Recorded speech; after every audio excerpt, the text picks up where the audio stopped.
Welcome to Inspire Campfire, a podcast where ordinary people tell their stories of extraordinary adventure.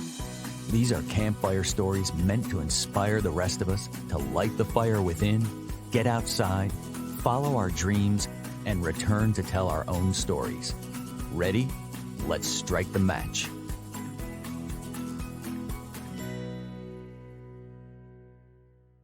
Welcome to the show. I am your host, Scott Wurzbacher, and this podcast is about listening to the voice inside that calls us to adventure. For some of us, it means working a traditional job and looking for ways to take time off to explore. For others, it means following their heart and dreams and turning passion into a career. Today's guest is a professional musician who is among those who followed their heart. Josh Daniel is with us today, and he is a singer, songwriter, and musical performer. He describes his sound as rock and roll blended with bluegrass, funk and soul, and a reggae backbeat. Josh has performed at many national events, including Merle Fest, Floyd Fest, and Bristol Rhythm and Roots. Along the way, he's had the privilege of sharing the stage with some legendary musicians. He lives here in Charlotte with his wife and 2 kids. Now, in early 2020, things were pointing to his most promising year of his career. He had a calendar full of festivals, club shows, brewery gigs, and was booked solid, playing the music he loves. Then the COVID-19 pandemic hit in March. Music venues shut their doors, and his calendar was wiped clean. For someone that relies on the gathering of live crowds to earn the income to support his family, this could have meant defeat. But fueled by his passion for music, Josh found another way to keep the fire alive. His couch tour quarantine sessions were born, along with an incredible story of inspiration that followed. And I am so excited to have him here to share this adventure with you all. Josh, welcome to the campfire. Thank you. This is awesome. Thanks for having me, Scott. Man, I loved watching this story along with so many other people and how this thing unfolded. If we can, I'd just like to start with Josh Daniel first, kind of who you are. If you could just kind of give us an overview of you and your family and just kind of life before the couch tour. Yeah, I've been a musician my whole life and professionally for the past 15 years or so, which means, performing all the time. And that's really how I've made a living. And I'm married and to my wife, Kelly, and I've got two little ones, Sonny and Maddie. And, grew up just loving music, playing every instrument I could get my hands on, anything that was around. And just began performing when I was in high school and junior high and have never stopped since then. So it's just been a regular way of life for me to just, always be in a band, always play gigs, write music, create art. I mean, that's just my passion and as well as my job. So I've been doing it for a long time and that's how I've been able to live and live in my house and provide for my family. It's amazing, man. I mean, so many people like aspire to play music. I mean, so many people, have real jobs, but they have the band afterwards. I mean, teenagers, it's like a dream to be in a band. And then, you've taken this thing to the next level that everybody kind of dreams of, but they don't actually do. And I guess I'm just curious, like as a kid, like you've been doing this your whole life, but sort of like, who was your inspiration? Where did the inspiration come from? And like, where did you get the encouragement to keep going with music? Well, I would say first, my parents were very encouraging, and my dad was a musician growing up, not professional, but he played drums and guitar, and he was in bands and things like that. Yeah. He said, luckily, he had instruments around our house, and actually in our attic there was a guitar and some other stuff. And then when I got to be 10 or 12, I was like, hey, let's, I was just messing around, like maybe I'll try this, Yeah. And luckily I had the instruments at the house, and he showed me a few things, and the next thing I know, then I'm getting my own guitar, and I'm, then I want an electric, and then, of course I was, grew up. I mean, I graduated high school in the late 90s. So of course all the Pearl Jam and all that kind of stuff was very influential with my, musical, just love of music and going to shows. And I enjoyed that kind of music, but I've always loved, of course, the stuff that our parents listened to, and all the classics. I mean, I just remember being on my street going to a yard sale and getting records like, Electric Ladyland and things like that when I was like 12 or 13, and just Yeah. being, getting my mind blown over and over again by getting into different bands like Led Zeppelin and Hendrix and the Dead and the Beatles and all that. It's for me when I was a kid and I just like discovered all those different things. It was just such a cool thing to experience. I think kids are still experiencing that, and that they'll be experiencing 100%. those bands for hundreds and thousands of years. Absolutely. And to a degree, like even my 15-year-old is not only listening to some of the stuff that we listen to, but like our parents too. I Yeah. mean, Yeah. it's very cool. Powerful. Music's a powerful thing. It is. I'm curious, like, was there a point in your life that you like there was a decision to be made, or was this just sort of like written in the stars? Like, or did you make a conscious decision? You know what? I'm going Yeah. to make this my career. I think, yes and no. I mean, yes, it's just like music is just something that I do, and that actually my family and other people I know just do it, and that's just part of who they are. Not everyone makes it their job. I think, at some point, 10 or 15 years ago, there was a decision made that was like, okay, I'm gonna stop working other jobs and I'm just gonna focus on this. And so there was a point when I had to do that, but it was later in my life because, frankly, it's very hard to make a living in the music industry. I mean, I think anyone will tell you that. It's maybe a little bit easier if you're the kind of songwriter and the front person and the main focus of it, which is kind of what I am in my career. I mean, I'm a solo artist. I play with other people, but you see what I'm saying? It's very hard. It means even harder as a drummer, Right. to make this your living, because then you're relying on other people. I mean, luckily I kind of rely on myself to make it happen, but there was just definitely a decision that was made. And I mean, I was still dragging my feet even when we got married, which was 12 years, coming up on 12 years ago. And Kelly was very encouraging to me to say, why are you working at a job? What are you doing? This is a waste of time, because you can do much better at just focusing 100% on music. And so she was really, she was one, like probably my main person that got me. Your supernatural guide that helped push you over the edge. I mean, can you take us back to just real quickly, like that period in your life when you did make that decision? Like, what was going on in your mind? Did you have fears and doubts? Did you have, what was going on there?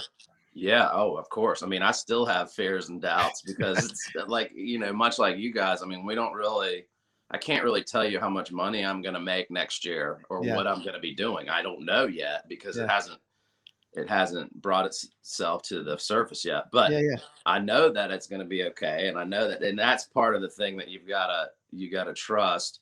And she was helpful with helping me to realize that it's going to be okay. And that, it's just taking a step of faith and realizing that you're going to be able to make this happen. I think it's a big step, and not everybody's able to pull that off. And, I'm glad that she, did that, gave me a swift kick. And and you talk about trust and that step of faith. I mean, I think that's huge. I think just having that trust is huge. It is. Yeah. And just just realizing that you're good enough to pull it off, I think is half of that battle. Is like, I mean, I still don't think I'm a great guitar player, and I don't think I have a lot to learn, and people tell me, oh, this is so cool. And I'm like, man, I've got a long way to go. I mean, I always say that, and I'm constantly learning. I mean, last night I was sitting around learning.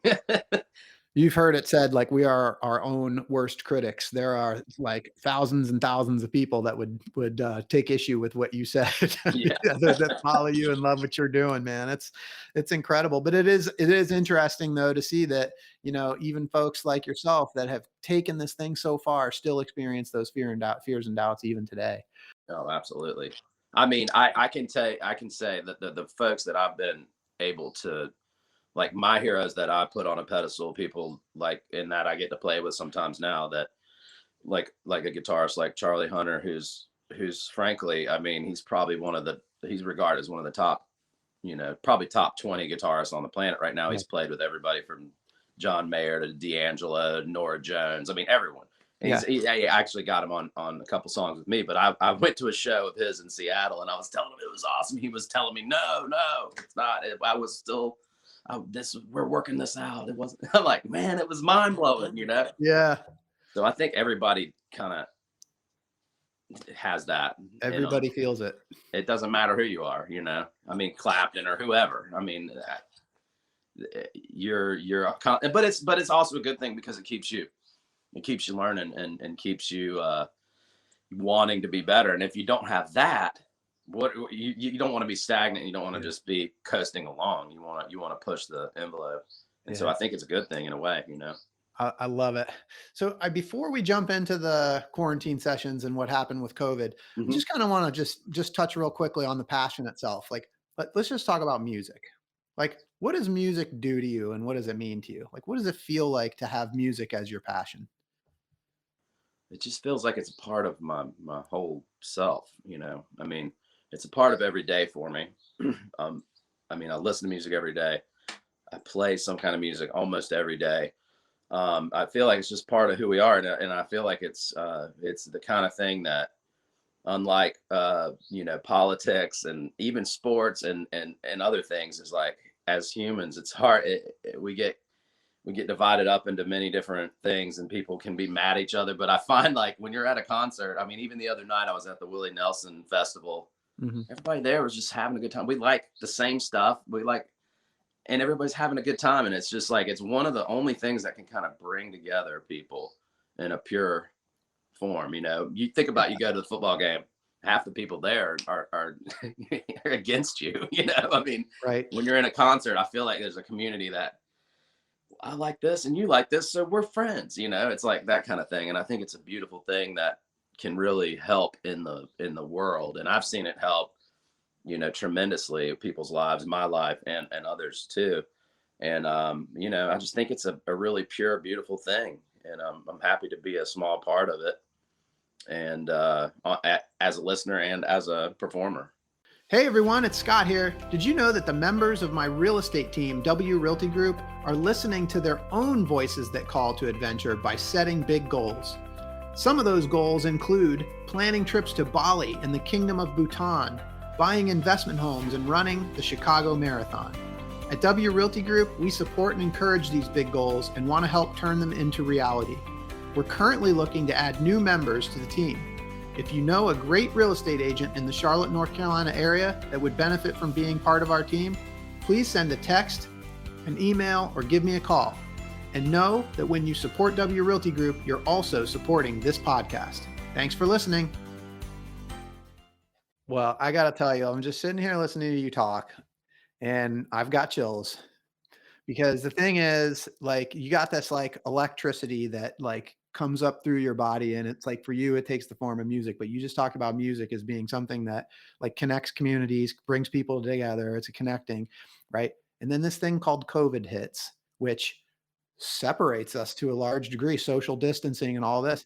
And this is the essence of the story. And I'm not going to ruin it. So we're going to just jump in right there. But like, for you to say that music brings people together, I mean, that is just such a great place to start with what happened with COVID. So, you know, in the introduction, I talked about, you got this full schedule, like you're ready to roll. You're going to have, you know, your best year ever in terms of performing, and then everything gets shut down. And what does Josh Daniel do next? Well, I started to fret first, and I started to tell Kelly, all right, well, let's sell a car. Let's, you know, let's, I don't know. We just started coming up with ideas. I mean, I don't know. What are we going to do? We got bills to pay. The first week, bam, 3-4 gigs canceled. I'm like, oh no, what am I, you know? And then I'm, you know, and fear is there. The whole world is shutting down and all this, like, you know, it kind of did. Yeah. And so that first week, which was, you know, way back in March of 2020, I just was like, well, what am I going to do? I mean, you know, I can't go play at a place and have people, you know, come pay a ticket or whatever. What can we do? And I'd already been utilizing the Facebook Live feature at my live shows, like when I was playing by myself at little, like, you know, breweries or whatever. or even actually I did it at my house a couple times too, even back then. And I have some good equipment, and I'd put some money and some thought into that. And I had a small online fan base that would tune in. You know, when I say small, I'm saying like 10 or 20 people, Sure. would tune in on the regular. And I would say, hey, and I was doing it back before COVID, like, what do you want to hear? And I would communicate with them. And it was cool. And I had a tip jar up there, and they would, from time to time, people would throw a couple bucks in there. So I'd make a little bit of money online. And so I said, Kelly, I was like, everybody's stuck at home. Why don't I'll go live. And this was before we had this little studio that I'm in right now. Our house is super small. So I actually went over to her. She's a yoga instructor. I went over to her office, which is close to here. And I just went up there in the room and set up that first day. And I told her, I was like, I think I can make a couple bucks if I play online, and I'll, do that. So I'm playing the first time, and then all of a sudden I see that, I'm like, holy cow, there's like 50 people on here. There's 100 people on here. Well, everyone's stuck at home. What are they, and they're new people, and they're super thrilled. And I'm playing songs, and they're asking me what to play, and I'm playing them, right then. And that first day, it was feeling really good. And on camera, what do I say? Hey guys, during the pandemic, I'm going to play every day. Here we are. And I said that like on the first day, and thinking, I don't know what I was thinking, a couple weeks or whatever, And then the second day, bam, more people. And this was midweek, I think it was a Thursday or something, or Wednesday. Yeah. I can't remember, but it was midweek, and it was like at night, and I was over at the office totally by myself. And so I came home, and I was like, you know what? There was tons of people in there. And then I looked and I was like, oh my God, I got, whatever, I can't remember what it was, but I made a little bit of money on tips and stuff. And she was like, well, why don't you just, instead of going to the office, why don't you just take it on our front porch at like 5 or 6? Yep. Because our neighbors are some of our best friends, and we live on a dead end, and everybody's really cool. And so she's like, our neighbors will love it. Why don't you just put it on the front porch and let people walk over or whatever? They'll love it. And so then 3 or 4 days into it, I did that. And then it was all of a sudden, all the neighbors are out on their front porch. Everybody's cracking a beer at 5 o'clock. It's becoming a thing. You going to do it tomorrow? Oh yeah, I'll be here. So I'm on the front porch every day, unless it rained or whatever. And it just kept snowballing every day. I mean, 2 weeks in, I was like, well, I couldn't believe what was going on.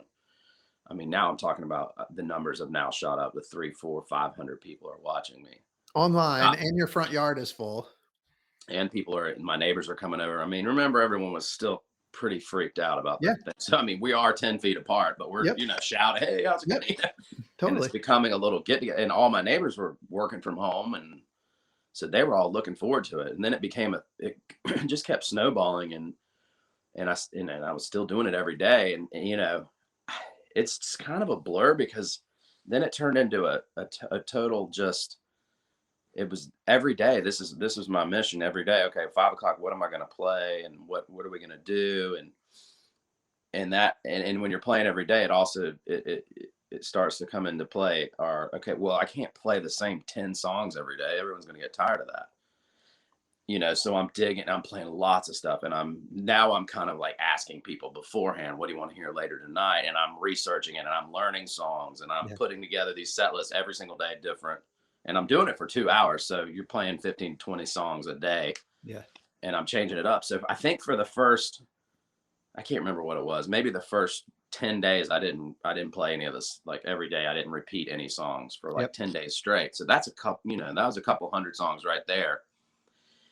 And luckily, one of my best buddies had just sold his restaurant and kind of retired out of his business that he was running, and he wasn't doing anything. And he was like online. He was like, dude, what's going on? He was like, this is crazy. I'm on here. I'm seeing all these people. You want me to help you?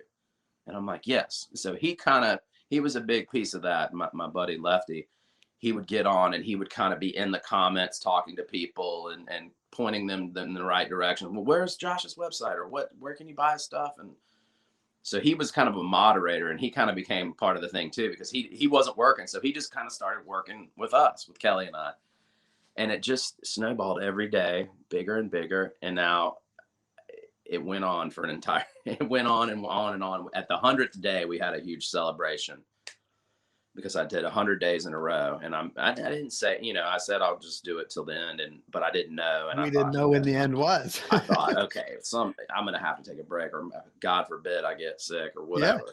But I mean, honestly, I every day I felt I felt energized by the community that we were building, and that's really what it was, and it still is. And the folks they got into this chat thing, and then they got to know each other, and then they're saying hey to each other, and they're, where are you from? And these people are friends in real life now, and they have traveled all together, and they come see me different places. And I'm probably getting ahead of myself, but there's been romance between people that met inside this community that we've fostered, and it was just a beautiful thing, and it just kept going and going. And so we, 100 days in, we had a big celebration of like 100, like thinking that this is a big deal, 100 days. And I don't know who's playing 100 days in a row, but we kept going, and my wife's going, you're going to do a whole year, aren't you? And I'm saying, no, I cannot play 365 2-hour shows in a row. There's just no way physically. It's amazing, man. We got the 200, we got the 300. I ended up doing an entire 365, and then some. Really, I took 1 day off, and then went back to playing almost every day since then. It's such an incredible story, and there's so many things that kind of happened along the way. I just want to just for listeners and for you, like that first month, just sort of come back to that for a second, because this is like, from your perspective, you're telling the story like, I think I can make a couple bucks online. I'm going to get on here and I'm just going to play and just sort of see what happens. And it's like inspiring to you to see all these people. And it's like, it's filling your family. And I know this now, but like, people were scared, right? I mean, we don't know what's going on. What is this thing? Like now, like with the hindsight, it's like, we have a vaccine, like things seem better, but like to go back to that first month, it's like, we have no idea what's getting ready to happen. And here you are, like you said, at a football game, people are against each other, right? Music is the one thing that unites everybody. And here you are, you're getting online and you're giving people a place to just let go of their fears and let go of their worries. Like I remember the first time, like it occurred to me that like, I probably first few days in, like that you were doing this, it was a Friday night, and I'm like, hey, you know what, Maria and kids, we're going to go to a show tonight. And we put you up on our big screen TV, and we sat down on the couch and we just watched you play. And it was awesome. It was so awesome.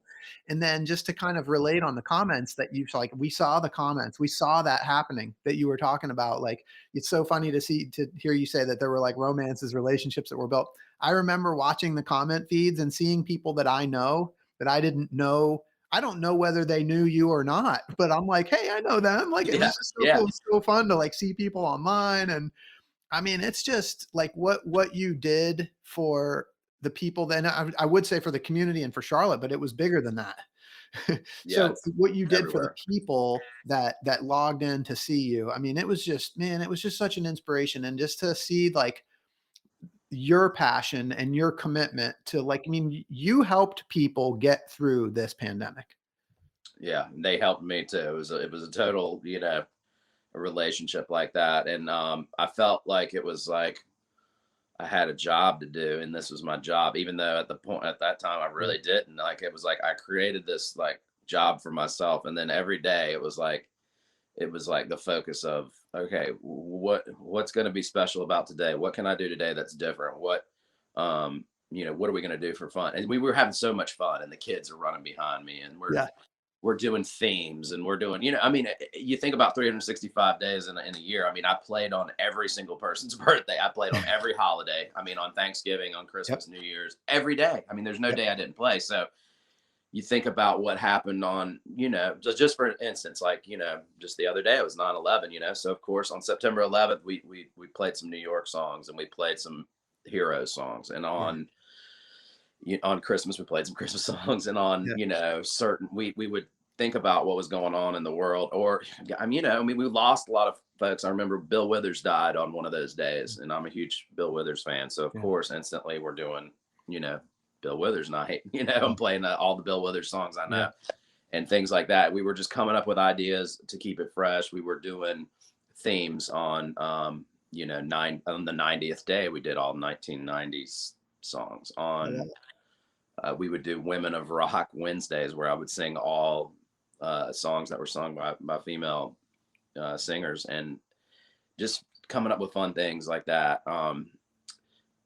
Just playing tons of different stuff. I think that kept people like, what's he going to do next? You know, and it's fun for me too, as a fan of bands like the Grateful Dead and things like that, where they have a huge catalog and they pick from different songs. It's always fun to see one of your favorite people play a song maybe they didn't never play before. That's fun, you know? And so people really got into that, and the community was born out of just having fun. And the thing that we said every day is like, look, we're gonna meet here at 5 or 6 o'clock. We call it a happy hour. We're gonna have a beverage. We're not gonna worry about COVID. We're not gonna say anything about. I mean, just let's forget about that.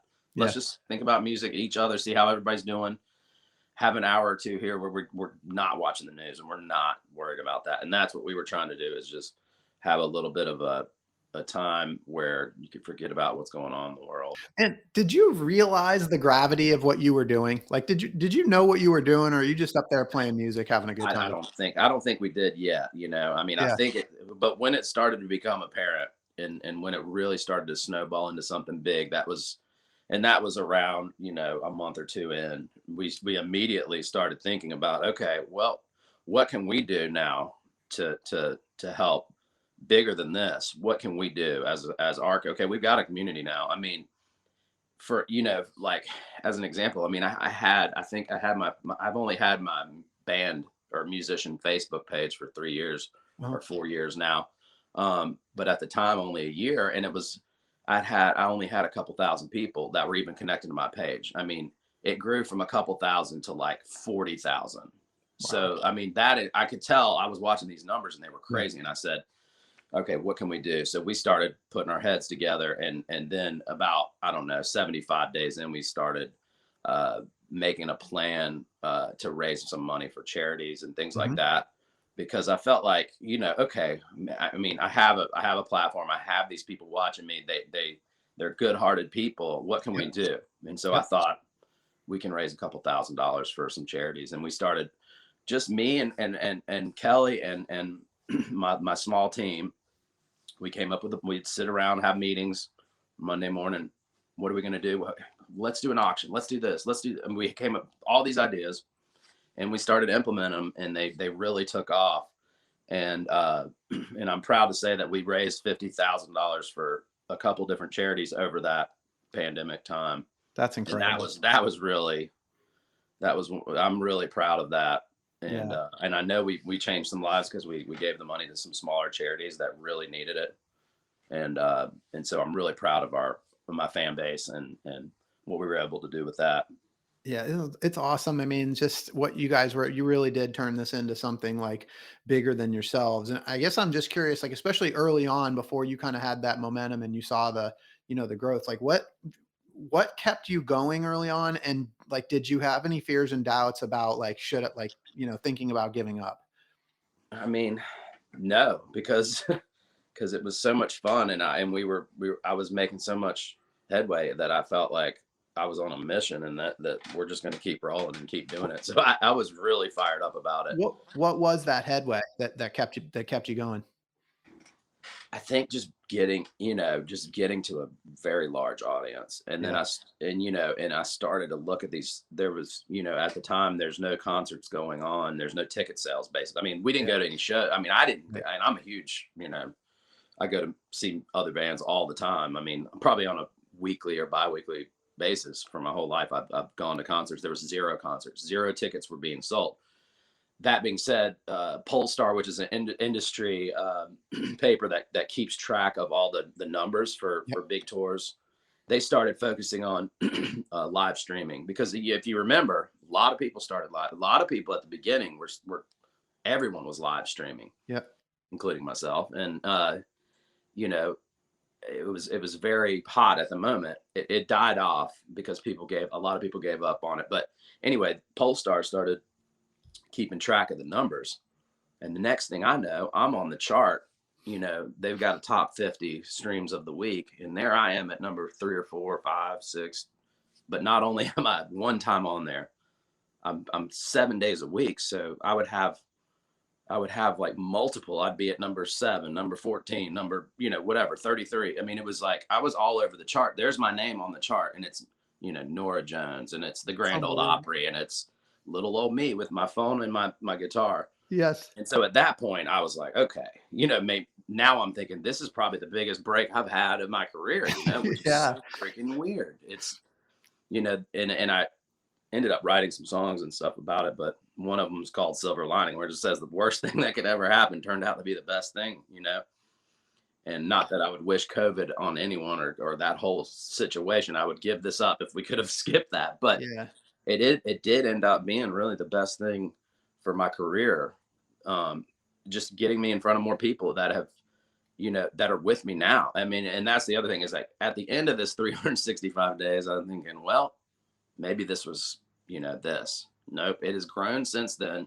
And these people I feel like they're with me for life now. And then every time I see them in real life, they hug me and they just say, you got me through the pandemic. And I feel like they're with me now, and they support me. And it's been really great. The post-COVID thing has been really amazing. It's happening right now. And I mean, I could give you an example of just this week. Yeah. Some folks from Wisconsin made their family trip down to Charlotte to watch a couple shows. I had a big show on Saturday night, and then I had a solo show on Sunday. So they came down for those 2 shows and traveled from Wisconsin to see me and came, and they said, can we come to your house and we have a little gift for Maddie and Sonny? And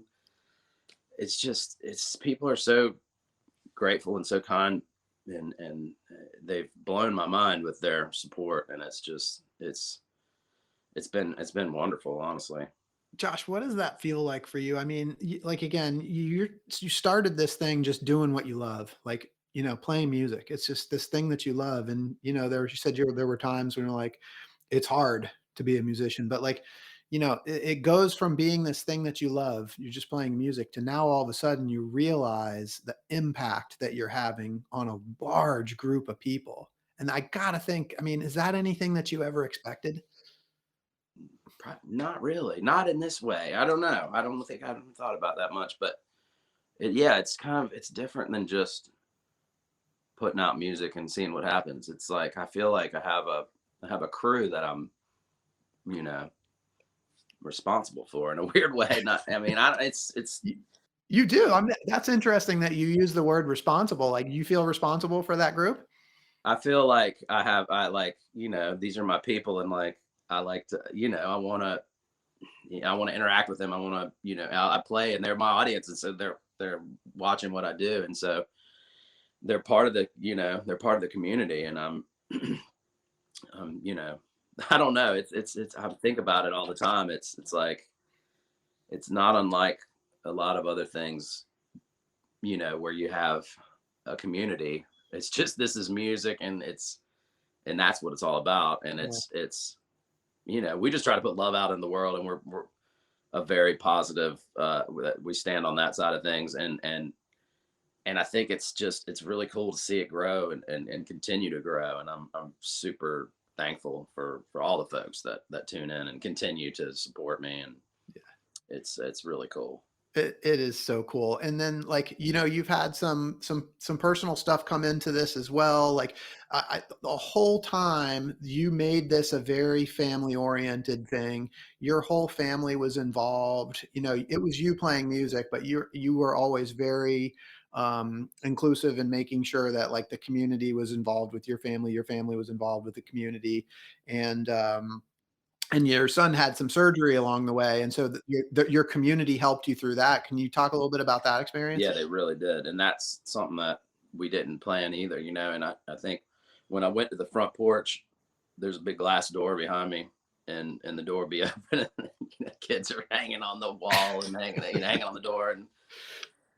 And we never told them to do anything or anything, but they would be in the background, and then I'd pick them up and they'd say, you want to say hey to everybody? And they'd say hey, and then they'd see the hearts on the thing, and they got into it. But it was just it was just my everyday life, and I just shared that. And I think they've become equally as important in this whole thing too. I mean, the everyone loves to see the kids, and it's yeah, that's just what's going on in my life, and I didn't hide it, and I just said, hey, this is where we're at. I'm playing every day. You're gonna see the family, and you're gonna But yeah, they're a big part of it, and my little boy had he's got a pretty rare genetic syndrome that causes bone fusions, and it's called A-pair syndrome, and which is a whole nother story and a Yeah, whole yeah. nother thing, that a journey and another community. Hmm. But anyway, he had to have the most major surgery of his life in the middle of COVID, Right. of course, which was nerve wracking. And we had been pretty private about what was going on with him, because we were still processing it. I mean, he's only 2 years old at the time. Yeah. And that's a very interesting journey as well. But we decided, actually, I didn't say anything about it when he went in to surgery, but when he came home, he was in the hospital for about a week, and he had a skull surgery over here. Luckily, we live 5 minutes from Levine Children's Hospital, one of the top Yeah. hospitals in the nation. And so we were over there. He got his surgery. When he came home, and the other thing is that during that time, I thought, well, I'm not going to be able to continue this every day because I'm in the hospital and Kelly's in Right. the hospital. But somehow it just worked out. I would go home and I'd play, then I'd go back to the hospital. So I kept it going even during that time. But somehow I don't even know, but it worked out. Yeah. So you said you didn't actually let people know originally. So at some point you're kind of playing and people don't really know what's going on in your private Yeah. life the first couple of days. Yeah. I mean, I didn't say, hey, Sonny's getting a surgery tomorrow. I just was playing, and Sonny's running around. And then for a week he was gone, and I was still playing, but I didn't say anything. During this time, we had a discussion where we said, with Kelly and I and our team, and we said, well, do we want to share what's going on with folks? Because it's a personal thing, and this is a Yeah. very public place, I Right. mean, this is, being vulnerable in a way. And we decided that we were. And so when he came home, the kids in the neighborhood had made a big welcome home Sonny sign, and it was behind me while I was playing. And then I noticed on the chat, well, where's Sonny? What's welcome home? And people were curious, and he's bandaged up and everything. And so at that day, I shared about what was going on with him, Yeah. with the community, and just everyone was just like, oh, I got so many just encouragement words from folks and stuff like that. And so we shared our journey on that, and then we decided to do some charity stuff kind of based around that. So the surgery, and then we did some stuff for the hospital and some other organizations that have to do with what he's going through. And that's what we did with our charity stuff. So it turned into, just a natural kind of way of taking things, and because we were willing to share and put ourselves out there, and then the community came together and really supported us. And so it was really a beautiful thing. And it wouldn't have happened had we not been willing to share, and willing, and I was doing this, so I think it was just, what was supposed to happen at the time. And Yeah. I mean, so I'm curious about like the learning in it, because like, you're doing this thing, you're creating this tribe, like people just love listening to you play music. But then like when it starts to like integrate with like what's going on with you and your family, like turns out like having this community, it's helped all these people, but the community helped you guys and your family. I guess I'm just yeah. curious like what some of the learnings were for you in that. Yeah, just that we're all, we're all in this together, and everybody has something in their life that's a challenge, and ours is some stuff that Sonny had to deal with, and I'm proud to walk that journey with our community and our neighbors, and people like you guys too. And it's we need each other to get through this thing called life. I mean, we do. And that's the thing about about the live stream every day too, is like, I needed that, those people needed it, all the people together needed to talk together, because we weren't out and we weren't seeing people. And so it turned into a virtual community that then turned into a real community that's now, I mean, here we are 2 years later. Every single time I play, I mean, I'm getting ready to leave right now and go up to Asheville and play, and I'll see people there that I've never met before that feel like that I'm part of their family because I was in their living room every day, and I still am. And they come up to me with just, really just like they feel like they know me, and I feel like I know them to an extent, but they really feel like they know me because how's Sonny, Right. how's second grade for Maddie. I mean, they know, like it's. I mean, during Christmas, during the during the pandemic. I mean, we said, hey guys, if you send us a card, we'll send you a card back, in the mail. Well, that was turned into us writing Christmas cards for a whole month because we got just so many, and I hung them up in here, and it was just so sweet. And the notes and people just were so awesome. And it's just little things like that just keep you going, and you don't want to stop. It's awesome. And then in addition to just the outpouring from this community that you've created, like you attracted some other attention from other outlets. Like, tell us a little bit about that. Yeah. There were several news stories during this thing, especially kind of during the first month or two. There was a couple of local ones. I mentioned the Polestar, when that was really big. That was, that's a huge it's kind of like a billboard this is like the magazine that people in the industry read to figure out what's going on. And at the end of 2020, they had a year-end special, and those guys interviewed me, which was huge. That was really big press for me. And like I said, I was the number 8 live streaming artist of 2020 with numbers that, like I said, Nora Jones was ahead of me, Nora Jones. And then the Grand Ole Opry as a whole was before that, was after that. And I was there with those guys. They interviewed her, they interviewed me, they interviewed, That's amazing. And so that was really huge. And then I got to, Kelly Clarkson reached out, and she had me on her show, which was national. And that was really awesome. And then NPR has done some stuff, and it's been really great, It's crazy. Kelly Clarkson, NPR, man, it's just so cool. And it started with heart. Yeah. It started with heart, following your passion, and just look where it took you. It's really cool. I wanted to ask you, just in terms of the experience, the whole experience, how are you different today? How is Josh a different person today than Josh was when you first got started in your, late teens and early 20s and just getting into the industry? Yeah, I would say I'm a far better musician for really playing every day. You got the reps in. You definitely have the reps. I don't think there's a way to play every day and not get at least a little bit better and expand. So that's been really cool to see. And I feel like I'm able to do a lot more things on the guitar than I used to be able to. So, I'm 43, but I feel like I'm still, I'm still hopefully getting better and awesome. Learning and playing a lot of different songs, discovering more music, writing a bunch of music. I wrote tons of music, got to collaborate with some folks, some of my heroes. And, I'm super excited about, what I'm doing next week, you know what I mean? And the things that I'm creating and the songs that I'm working on in the studio. I'm very just fired up still about that. I think I'm a better musician, better singer, hopefully a better person overall. I'm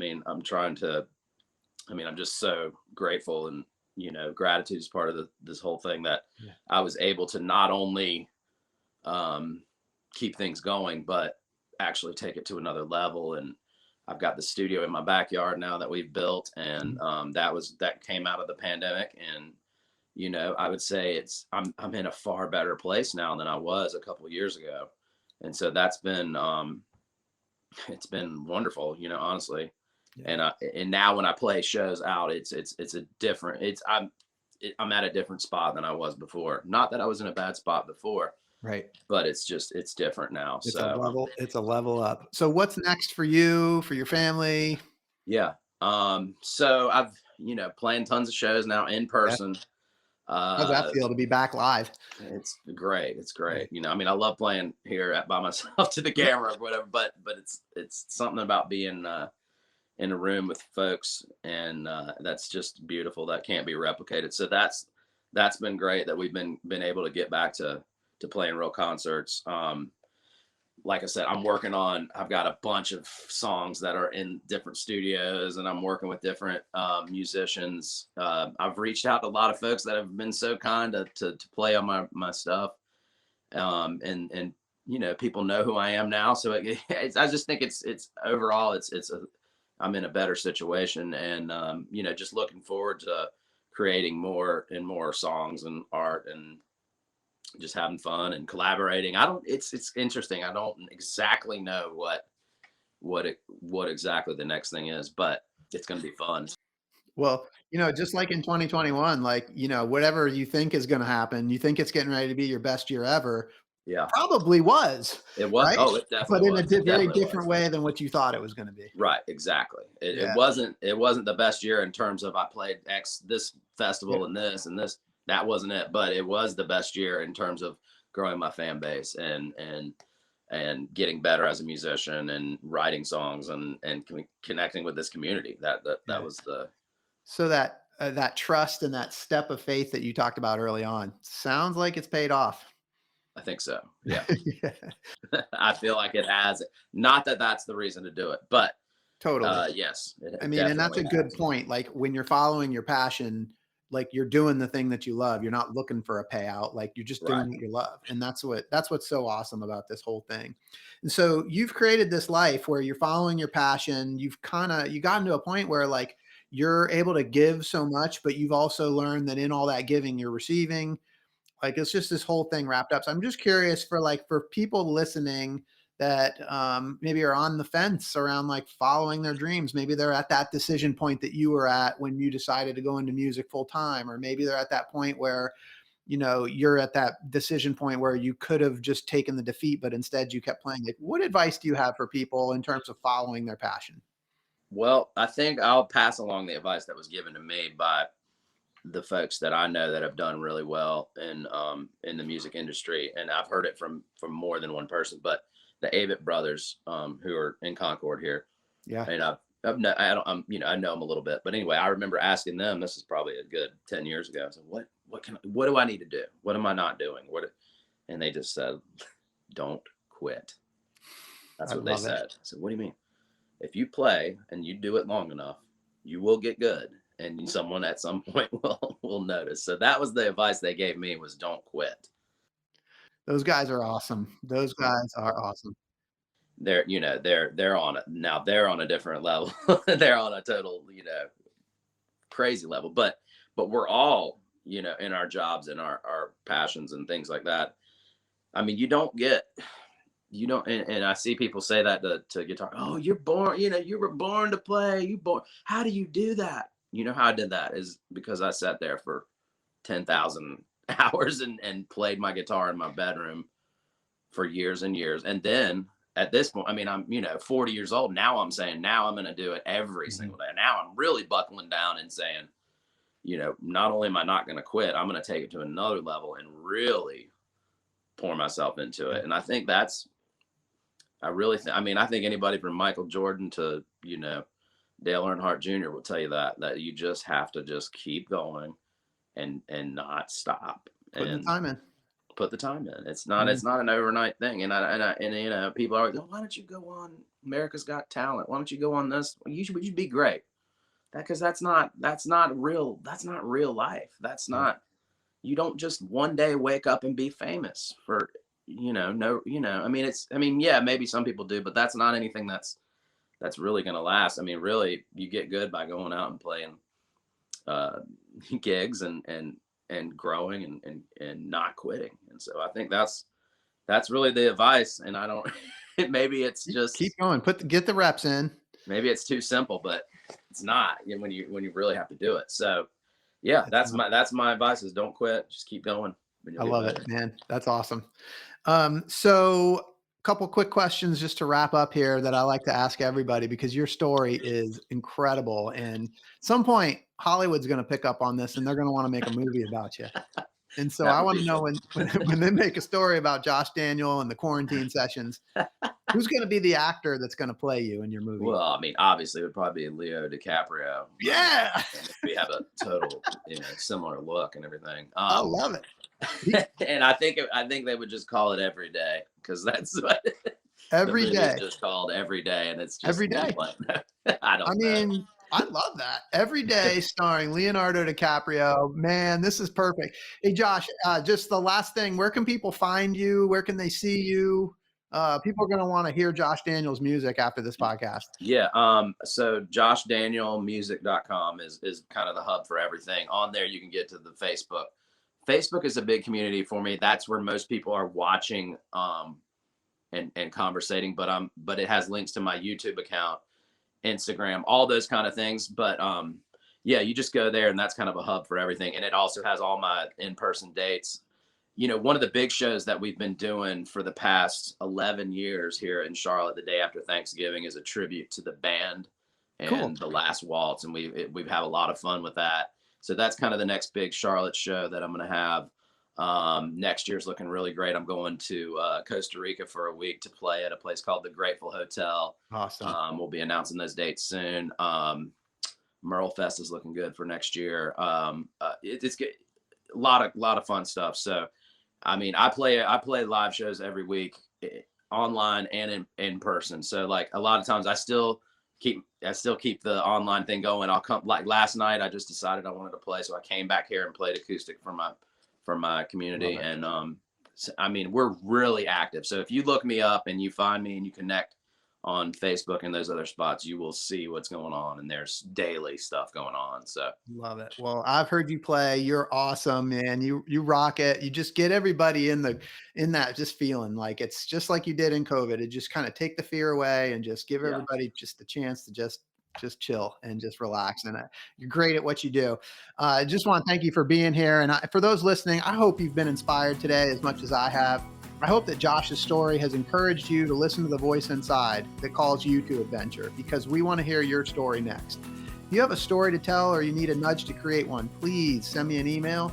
We'd also appreciate it if you'd help us spread the word by leaving a review and sharing or tagging Inspire Campfire in your social media. And until next time, I want to encourage you to get outside. Thanks for listening. Josh, thanks so much for being here. Hey, thanks for having me. That was a blast.